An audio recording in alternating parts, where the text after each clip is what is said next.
بسم اللہ الرحمن الرحیم نحمدہ ونصلی علی رسولہ الکریم والحمدللہ رب العالمین۔ آج ہم ریاض الصالحین کا جو باب شروع کرنے جا رہے ہیں وہ باب ہے باب استحباب تقدیم الیمین فی کل ما ہوا من باب تکریم، یعنی نیک کاموں میں داہنے ہاتھ کو مقدم کرنے کے مستحب ہونے کا بیان۔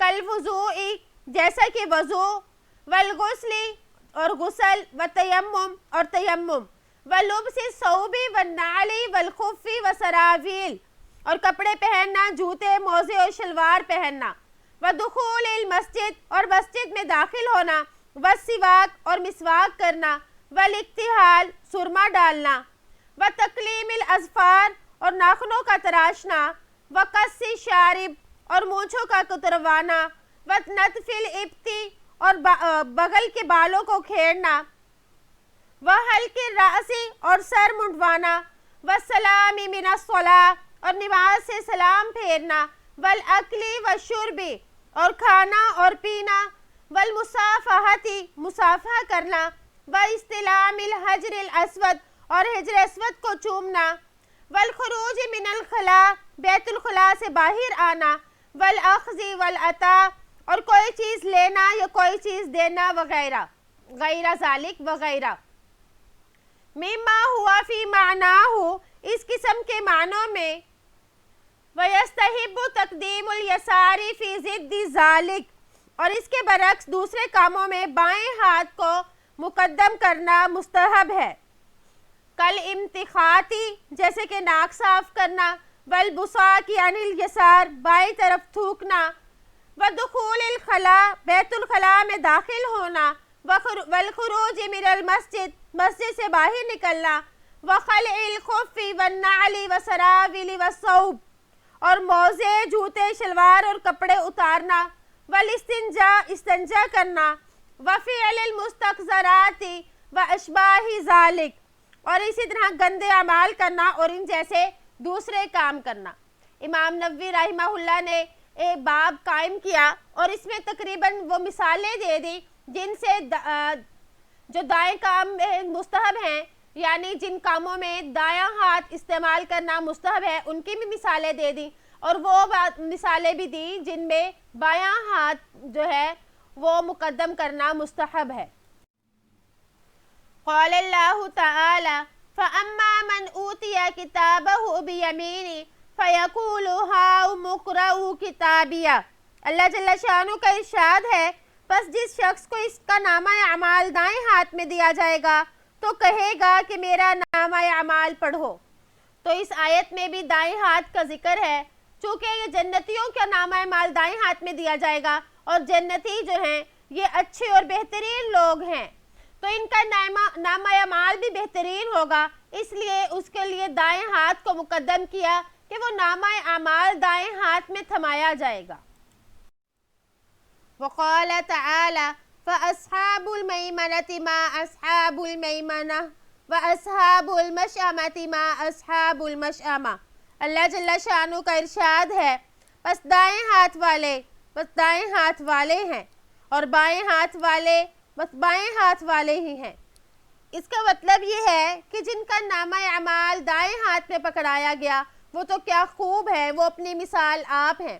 اسی طرح وہ لوگ جن کا نامہ اعمال بائیں ہاتھ میں دیا ان پر بھی جو ہے افسوس ہے، یعنی وہ قابل افسوس لوگ ہیں کہ ان کا ٹھکانہ کتنا برا بنا۔ تو اس آیت میں بھی جو دائیں ہاتھ والے ہیں یعنی نیکوکار ہیں ان کا نامہ اعمال دائیں ہاتھ میں پکڑانے کا کہا، اور وہ لوگ جو جہنمی ہیں جن کا ٹھکانہ جہنم ہے، جن کا برا نامہ اعمال ہے، وہ بائیں ہاتھ میں پکڑایا جائے گا۔ تو اس سے معلوم ہوا کہ اچھی چیز کے لیے دایاں ہاتھ استعمال کرنا چاہیے اور برے کے لیے بائیں ہاتھ کو استعمال کیا جائے۔ وعن عائشہ رضی اللہ عنہا قالت کان رسول اللہ صلی اللہ علیہ وسلم یعجبہ التیمن فی شأن کل فی طہورہ وترجلہ وتنعلہ، متفق علیہ۔ حضرت عائشہ رضی اللہ عنہ سے روایت ہے کہ آپ صلی اللہ علیہ وسلم اپنے تمام کاموں مثلاً وضو، کنگھی کرنے اور جوتے پہننے میں دائیں طرف سے شروع کرنے کو پسند فرماتے تھے۔ اس حدیث میں یہ بتایا گیا کہ آپ صلی اللہ علیہ وآلہ وسلم اچھے کاموں کے لیے، جیسے کہ وضو ہے یا کنگھا کرنا، اسی طرح جوتا پہننا، تو ان اچھے کاموں کے لیے دائیں طرف سے شروع کرتے، یا دایاں پاؤں یا دایاں ہاتھ۔ تو اسی بات کو علامہ نووی رحمہ اللہ نے بھی اپنے باب قائم کر کے اسی بات کو ثابت کیا کہ اچھے کاموں میں دائیں اعضاء کو مقدم کرنا مستحب ہے، اور ناپسندیدہ کاموں میں بائیں ہاتھ اور بائیں پاؤں کو استعمال کرنا مستحب ہے۔ وعنہا رضی اللہ عنہا قالت كانت يد رسول الله صلى الله عليه وسلم اليمنى لطهوره وطعامه وكانت اليسرى لخلائه وما كان من اذى، حدیث صحیح۔ انہی سے یعنی حضرت عائشہ رضی اللہ عنہا سے روایت ہے کہ آپ صلی اللہ علیہ وآلہ وسلم کا دایاں ہاتھ تو وضو اور کھانے کے لیے، اور آپ صلی اللہ علیہ وآلہ وسلم کا بایاں ہاتھ استنجا اور دوسرے گندے کاموں کے لیے استعمال ہوتا تھا۔ ابو داود وغیرہ نے یہ حدیث صحیح سند کے ساتھ روایت کی۔ اس میں فرمایا وَكَانَتِ الْيُسْرَى لِخَلَائِهِ، یعنی آپ صلی اللہ علیہ وآلہ وسلم جب استنجا کرتے تو اپنا بایاں ہاتھ استعمال کرتے، یعنی جب استنجے کے لیے ڈھیلے کو پکڑتے یا گندگی کو صاف کرنا جاتا پھر اس ڈھیلے کے ساتھ، تو یہاں پر جو ہے سبھی مراد ہیں، یعنی جب بھی استنجے کی کوئی بھی صورت استعمال کرتے تو آپ صلی اللہ علیہ وآلہ وسلم اپنے بائیں ہاتھ کو ہی مقدم کرتے۔ یعنی اسی طرح اعضاء جو ہے یہ ایسے کاموں کو کہتے ہیں جس میں کوئی تکلیف ہو، یعنی گندگی اور کراہیت والے کام، تو جیسے کہ ناک صاف کرنا، تھوک جو ہے وہ بھی اعضاء میں داخل ہوگا۔ اس حدیث میں بھی آپ صلی اللہ علیہ وآلہ وسلم کے عمل کو بتایا جا رہا ہے کہ شرافت والے کام دائیں طرف سے، اور جن کاموں میں شرافت نہ ہو تو اس کو بائیں طرف سے کرنا چاہیے، جیسا کہ امام نووی نے باب قائم کیا۔ وعن ام عطیہ رضی اللہ عنہا ان النبی صلی اللہ علیہ وسلم قال لہن فی غسل ابنته زینب رضی اللہ عنہا ابدأن بمیامنها ومواضع الوضوء منها، متفق علیہ۔ حضرت ام عطیہ رضی اللہ عنہا سے روایت ہے کہ آپ صلی اللہ علیہ وآلہ وسلم نے عورتوں کو اپنے صاحبزادی حضرت زینب رضی اللہ عنہا کے غسل وفات کے بارے میں فرمایا کہ اس کے داہنے اعضاء اور وضو کے اعضاء سے ابتدا کرو۔ بمیامنہا، میامن جو ہے یہ میمنہ کی جمع ہے، اور میمنہ کا ترجمہ ہے برکت یا داہنی جانب۔ اس حدیث کی راویہ حضرت ام عطیہ ہیں، یہ ان صحابیات میں سے ہیں جو کہ آپ صلی اللہ علیہ وآلہ وسلم کے دور میں میت کو غسل دیا کرتی تھی، اور حضرت زینب جو نبی کریم صلی اللہ علیہ وآلہ وسلم کی سب سے بڑی صاحبزادی تھی، اور ان کا انتقال 8 ہجری کو ہوا، اس وقت ان کی عمر 31 سال تھی، تو ان کو غسل بھی حضرت ام عطیہ رضی اللہ عنہا نے دیا۔ تو آپ صلی اللہ علیہ وآلہ وسلم نے ان کو بھی یہ نصیحت فرمائی کہ دائیں طرف سے غسل دینا شروع کرو، اور جس طرح آدمی زندگی میں دائیں طرف سے شروع کرتا ہے تو وفات کے بعد بھی میت کو غسل دینے میں اس کا خیال رکھنا چاہیے۔ تو اس حدیث میں بھی دائیں جانب سے وضو اور غسل کرنے کے بارے میں فرمایا گیا۔ اس حدیث کی یہ جو راویہ ہیں ان کا نام ان کی کنیت ام عطیہ ہے، یہ ہجرت سے پہلے ہی مسلمان ہوئی، اور جب آپ صلی اللہ علیہ وآلہ وسلم مدینہ تشریف لائے تو آپ صلی اللہ علیہ وآلہ وسلم نے انصاری عورتوں سے بیعت لی، تو ان میں یہ بھی شامل تھی۔ ام عطیہ رضی اللہ عنہا آپ صلی اللہ علیہ وآلہ وسلم کے ساتھ کئی معرکوں میں شریک ہوئی، جن میں وہ کھانا پکاتی اور سامان کی حفاظت کرتی اور زخمیوں کی مرہم پٹی بھی کیا کرتی تھی۔ 8 ہجری میں آپ صلی اللہ علیہ وآلہ وسلم کی صاحبزادی حضرت زینب رضی اللہ تعالیٰ عنہ کا انتقال ہوا، تو حضرت ام عطیہ نے چند عورتوں کے ساتھ مل کر ان کو غسل دیا، اور ان کا ایک لڑکا تھا جو کسی غزوے میں شریک ہوا، پھر بیمار ہو کر بصرہ آ گیا۔ اس وقت حضرت ام عطیہ مدینے میں تھی، خبر ملی تو جلدی سے بصرہ روانہ ہوئی، لیکن پہنچنے سے 2 دن پہلے ہی اس کا انتقال ہو گیا تھا۔ تو ان حضرت ام عطیہ نے تیسرے دن خوشبو منگوا کر استعمال فرمائی اور کہا کہ شوہر کے علاوہ کسی کے لیے بھی 3 دن سے زیادہ سوگ جائز نہیں۔ ان سے تقریباً 140 احادیث منقول ہیں اور ان میں سے 9 بخاری اور مسلم میں ہیں۔ تو اس حدیث سے یہ بھی معلوم ہوا کہ دائیں جانب سے ابتدا کرنی چاہیے، اور اس کے علاوہ حضرت ام عطیہ رضی اللہ تعالیٰ عنہ کی حالات زندگی سے ہمیں یہ بھی معلوم ہوا کہ سنتوں پر عمل کرنے کی کس قدر اہمیت ہے۔ وعن ابی ہریرہ رضی اللہ عنہ ان رسول اللہ صلی اللہ علیہ وسلم قال اذا انتعل احدکم فلیبدأ بالجمنہ واذا نزع فلیبدأ بالشمال لتکن الجمنہ اولہما ينعل وآخرہما ينزع متفق علیہ۔ حضرت ابو ہریرہ رضی اللہ عنہ سے روایت ہے کہ آپ صلی اللہ علیہ وسلم نے ارشاد فرمایا، جب تم میں سے کوئی جوتا پہنے تو دائیں پیر سے ابتدا کرے، اور جب اتارے تو پہلے بایاں پاؤں سے اتارے، کہ جوتا پہنتے وقت دائیں پیر سے پہل کرے اور جوتا اتارتے وقت اسے آخر میں اتارا جائے۔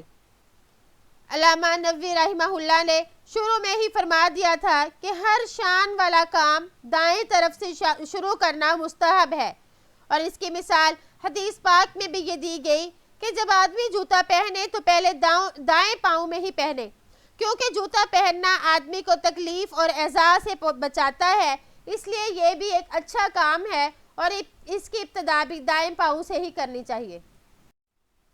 وعن حفصہ رضی اللہ عنہا ان رسول اللہ صلی اللہ علیہ وسلم کان یجعل یمینہ لطعام وشراب وثیاب وَيَجْعَلُ يَسَارَهُ لِمَا سِوَى ذَلِكَ رواہ ابو داود وغیرہ۔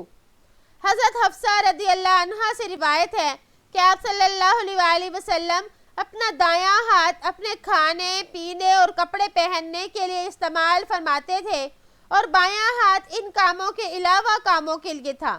ابو داود اور ترمذی وغیرہ نے اس حدیث کو روایت کیا ہے۔ اس حدیث سے بھی یہ ظاہر ہو رہا ہے کہ اچھے کاموں کو دائیں طرف سے کرے، اور جن کاموں میں شرافت نہیں ہے تو ان کو بائیں طرف سے شروع کرے۔ آپ صلی اللہ علیہ وسلم کی عادت شریفہ بھی یہی تھی۔ اس حدیث کی جو راویہ ہیں حضرت حفصہ رضی اللہ عنہا، ان کا نام حفصہ اور ان کے والد کا نام عمر بن خطاب رضی اللہ تعالی عنہ تھے۔ یہ بعثت نبوی سے 5 سال پہلے پیدا ہوئی۔ اس وقت قریش خانہ کعبہ کی تعمیر میں مصروف تھے۔ ان کا پہلا نکاح خنیس بن حذافہ سے ہوا۔ والدین اور شوہر کے ساتھ مسلمان ہوئی، شوہر کے ساتھ ہجرت کی۔ شوہر کا انتقال غزوہ بدر میں ہوا۔ اس کے بعد آپ صلی اللہ علیہ وسلم سے ان کا نکاح ہوا۔ یہ حضرت حفصہ جو ہے، ان کا انتقال شعبان میں 45 ہجری میں مدینہ منورہ میں ہوا۔ حضرت امیر معاویہ رضی اللہ عنہ کا یہ زمانہ تھا۔ مروان جو مدینہ کا گورنر تھا، اس نے نماز جنازہ پڑھائی، اور ان کے بھائی حضرت عبداللہ ابن عمر رضی اللہ تعالیٰ عنہ اور ان کے لڑکوں عاصم، سالم، عبداللہ اور حمزہ نے انہیں قبر میں اتارا۔ انتقال کے وقت انہوں نے اپنے بھائی عبداللہ بن عمر کو وصیت کی کہ غابہ کی جو جائیداد تھی اس کو صدقہ کر کے وقف کر دینا۔ ان سے تقریباً 60 احادیث منقول ہیں۔ وعن ابی ہریرہ رضی اللہ عنہ ان رسول اللہ صلی اللہ علیہ وسلم قال اذا لبثتم واذا توضأتم فابدؤوا بأیامنکم، حدیث حسن صحیح۔ حضرت ابو ہریرہ رضی اللہ عنہ سے روایت ہے کہ رسول اللہ صلی اللہ علیہ وسلم نے ارشاد فرمایا، جب تم کپڑا پہنو اور وضو کرو تو دائیں اعضاء سے شروع کرو۔ یہ حدیث صحیح ہے۔ ابو داود ترمذی نے اس کو صحیح سند کے ساتھ روایت کیا۔ اس حدیث میں بھی فرمایا کہ جب بھی کپڑا پہنو اور وضو کرو تو دائیں اعضاء سے شروع کرو۔ تو ان ساری روایات کی وجہ سے علماء کرام نے ایک اصول مرتب کیا کہ ہر وہ چیز جو شرف اور بزرگی سے تعلق رکھتی ہو تو اس کو دائیں طرف سے شروع کیا جائے، اور جو اس جیسی نہ ہو تو اس کو بائیں طرف سے شروع کرنا مستحب ہے۔ آپ صلی اللہ علیہ وسلم کی یہی عادت شریفہ تھی، تو یہی سنت ہے، اور اسی کو امام نووی رحمہ اللہ نے اپنے باب میں بھی ذکر کیا کہ دائیں طرف سے ذیشان کام کو شروع کیا جائے۔ عن انس رضی اللہ عنہ ان رسول اللہ صلی اللہ علیہ وسلم اتى منى فاتى الجمرة فرماها ثم اتى منزله بمنى ونهر ثم قال للحلاق خذ واشار الى جانبه الايمن ثم الايسر ثم جعل يعطيه الناس متفق علیہ۔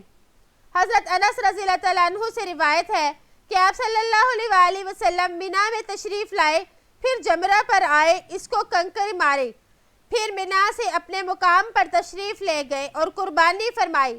اس کے بعد پھر سر منڈوانے والے سے اپنے سر کے دائیں جانب اشارہ کرتے ہوئے فرمایا یہ بال پہلے کاٹو، پھر بائیں جانب والے بال کو کٹوایا، پھر آپ صلی اللہ علیہ وآلہ وسلم نے یہ بال لوگوں میں تقسیم فرما دیے۔ وفی روایت لما رمى الجمرة ونحر نسكه وحلق ناول الحلاق شقه الأيمن فحلق ثم دعا أبا طلحة الأنصاري فآتاه إياه ثم ناوله الشق الأيسر فقال احلق فحلقه فآتاه أبا طلحة فقال اقسمه بين الناس۔ اور ایک روایت میں ہے جب آپ صلی اللہ علیہ وآلہ وسلم نے جمرے کو کنکریاں مار لی اور اپنی قربانی کا جانور ذبح کیا، سر منڈوانے لگے تو آپ نے سر مونڈنے والے کی طرف اپنے سر کا دایاں حصہ کیا، اس نے اسے مونڈا۔ پھر آپ صلی اللہ علیہ وآلہ وسلم نے حضرت ابو طلحہ انصاری رضی اللہ عنہ کو بلا کر وہ بال عطا فرمائے، پھر آپ نے سر مونڈنے والے کی طرف سر کا بایاں حصہ کیا اور فرمایا اس طرف کے بال مونڈو، اس نے اس طرف کے بال کو مونڈا۔ آپ صلی اللہ علیہ وآلہ وسلم نے اس طرف کے بال بھی حضرت ابو طلحہ رضی اللہ تعالیٰ عنہ کے حوالے فرمایا اس کو بھی لوگوں میں تقسیم کر دو۔ اس حدیث مبارکہ میں فرمایا فَأَتَى الْجَمْرَةَ فَرَمَاهَا، یعنی جمرہ پر تشریف لائے اور کنکریاں ماری۔ اس سے مراد 10 ذی الحجہ کی رمی ہے جو عرفات سے واپس آ کر صرف ایک جمرہ یعنی جمرہ اولا پر ماری جاتی ہیں۔ پھر فرمایا وَنَحَرَ ثُمَّ قَالَ لِلْحَلَّاقِ خُذْ، یعنی پھر اس کے بعد جانور کو ذبح کیا، پھر سر منڈوانے والے سے فرمایا بال کاٹو۔ تو اس سے معلوم ہوا کہ یوم النحر یعنی 10 ذی الحجہ کو حاجی 4 کام کرے گا۔ نمبر 1 رمی جمرہ عقبہ، نمبر 2 قربانی، نمبر 3 حلق اور نمبر 4 طواف زیارت۔ امام شافعی اور امام احمد رحمہ اللہ ان کے نزدیک ان چاروں کاموں میں ترتیب سنت ہے، اگر خلاف ترتیب بھی کچھ کر دیا تو دم لازم نہیں آئے گا، مگر امام ابو حنیفہ رحمہ اللہ اور امام مالک کے نزدیک ان چاروں کاموں میں ترتیب واجب ہے، اگر ترتیب کو چھوڑ دیا تو پھر دم لازم ہو جائے گا۔ تو آپ صلی اللہ علیہ وآلہ وسلم نے جب اپنے سر کے بال منڈوائے تو پھر حضرت ابو طلحہ سے یہ فرمایا کہ ان کو تقسیم کر دو، یعنی ان بالوں کو تقسیم کر دیا جائے۔ تو اس سے معلوم ہوا کہ آج تک آپ صلی اللہ علیہ وآلہ وسلم کے جو منہ مبارک ہے وہ لوگوں کے پاس موجود ہے، کیونکہ جس کے ہاتھ میں وہ بال آیا ہوگا تو ظاہری بات ہے اس نے اس کو بڑے ہی احترام اور حفاظت سے رکھا ہوگا، لیکن لازمی نہیں ہے کہ سارے ہی بال اصلی ہو۔ کئی لوگوں نے اس کو کاروبار کی طرح بھی بنا لیا، یعنی ایسے بال رکھ کے اور پھر اس کی زیارت پر پیسے وغیرہ لیتے ہیں۔ اگر یہ بھی تسلیم کیا جائے کہ وہ آپ صلی اللہ علیہ وآلہ وسلم ہی کے بال ہوں گے، تب بھی ان کی زیارت پر پیسے لگانا اور اسے کاروبار کے لیے استعمال کرنا یہ انتہائی بری حرکت ہے۔ تو ان سے معلوم ہوا کہ آپ صلی اللہ علیہ وآلہ وسلم نے سر منڈوانے میں یہ بھی ایک قابل تعظیم کام تھا کہ آپ صلی اللہ علیہ وآلہ وسلم نے حج کے بعد جب سر منڈوایا تو آپ نے دائیں جانب سے اس کو شروع کیا۔ امید ہے کہ آپ کو آج کا سبق سمجھ آ گیا ہوگا کہ ہر اچھے کام کی ابتدا دائیں جانب سے کرنی چاہیے۔ السلام علیکم ورحمۃ اللہ وبرکاتہ۔